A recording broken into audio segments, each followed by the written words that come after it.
Yo, this is Joey Belladonna from Anthrax, and you're watching Bloodstock Television.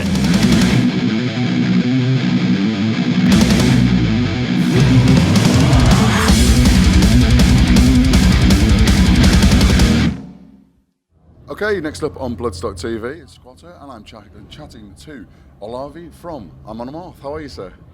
Not too bad. How are you? I'm good, excellent, cool. So yeah, you guys are headlining here tonight. Last time you were with us, you were a special guest to Megadeth, and now you're headlining alongside them. So you must be excited about that and stepping up, yeah? Yeah, it's gonna be cool, and we're gonna do a full production, and UK crowd is always good, so it's gonna be a fun night.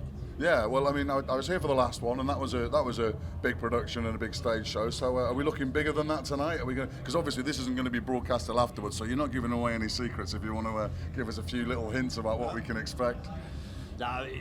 Of course, it's going to be bigger than last time. Yeah. I mean, obviously, because we have a bigger slot, then we can do whatever we want to. Yeah. So yeah, we brought everything with us, and it's going to be the helmet stage, the same stage setup we did the previous tour here in UK, but we added more pyros, and we have some burning runes that are like huge. So yeah. Yeah.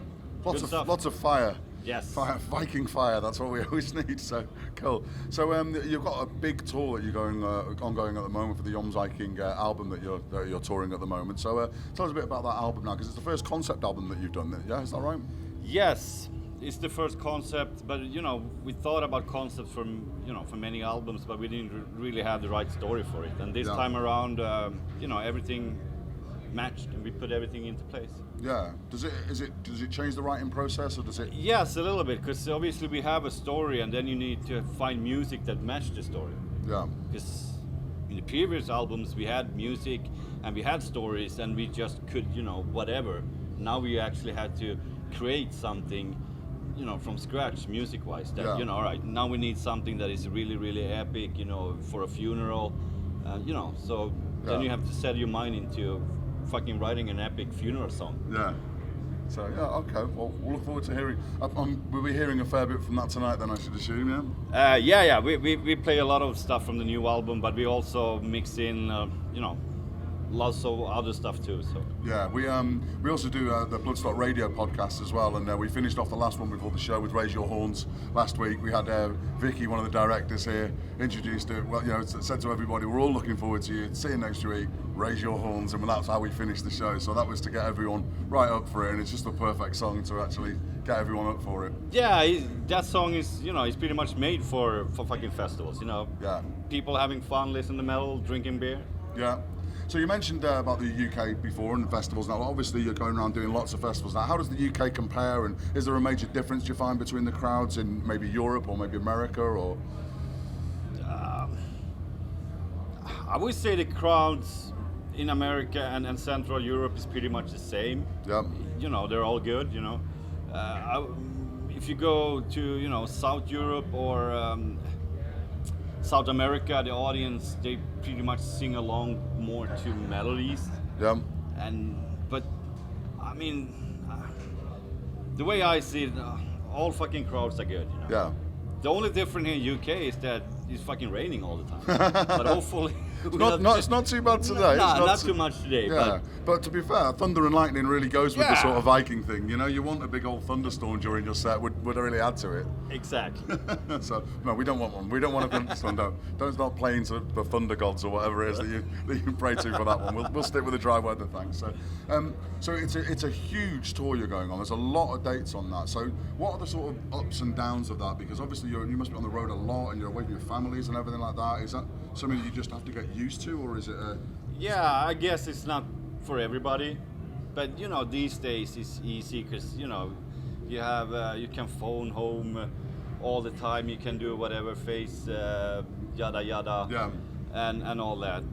It was a different story when we started touring, when nobody had cell phones, and but in that sense it's way easier today, but it is what it is, and for some people don't like it, but for whatever reason we dig it, and that's why we're here. Yeah. And that's why we had a stable or almost stable lineup for many years. Yeah. Okay, so you've got big European tour, as I say, off to Alcatraz, I believe, after this, and then you've got some Russian dates as well. You've got quite a few Russian dates at the end of the tour. We're ending the summer festivals with a Russian tour. Yeah. So what's the Russian scene like? Because it seems to be quite a few dates over there for them. Yeah, it's great. Russian crowd is the same as wherever we go. I mean, they're getting nuts and everybody having a good time. Yeah. Okay. Cool. Well, we're standing in front of some of your artwork, and I'm sort of hoping that Christian's around to sort of come and talk to us about sort of thing. Do you know these pieces? Have you seen these pieces before and recognize them? Yeah. I mean, we're pretty much involved in everything concern our artwork. Yeah. So yeah, of course I've seen all of these. We have that as backdrop. We have that one as backdrop, and probably some more. So are these mainly sort of like backdrops that go behind you on the stage and that sort of thing, or are they things? So well, we can bring in Christian. So he's here to come and have a chat to us. So the actual artist. Here's one I made earlier. Hey man. So come on in. So if you can share the microphone over there, guys. So Christian, you can have a bit of a chat about some of the artwork that you've done here for us. And yes, what would you like to know? Well, just tell us about the concepts and where it comes from. How much collaboration is there between the bands and you? Is it just the basic concept that they give, and then you come up with the art and back and forth? Yeah, basically. Well, I heard the first Kill concept, and basically just gave him the sketch, and I went from there. Yeah. And kind of developed from that. Yeah. And that one, that was a bit older, but same kind of thing. I got the concept, and it started out as a T-shirt design, actually. Yeah. So it was only the middle part, and then they wanted me to expand the sides. Yeah. So I'm assuming that you are a metal fan yourself as well, yeah? So how does it feel going to a concert and just seeing your art, like, 80 foot high, 100 foot high behind a band playing epic sets like these guys play? Yeah, well, it's hard to even describe with words.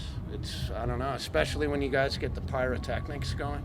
Yeah, it's the best art show in the world, I guess you could say. Yeah. And you also did the latest album cover as well, I believe, yeah? No. Is that no? No. Well, it was supposed to be, but I turned it in too late, of course. Right, okay. So, I think it might be in the booklet. Yeah, it is. Yeah. Cool. That's epic stuff. Cool. So, Thank you. Well, yes, all good. So, hopefully you get a bit more collaborations in the future between you guys, definitely. and do some more. And and I'm assuming you're staying around to watch the set tonight as well, yeah? I will be, of course. Excellent. These guys, they're pros. They always put on a great show. Yeah.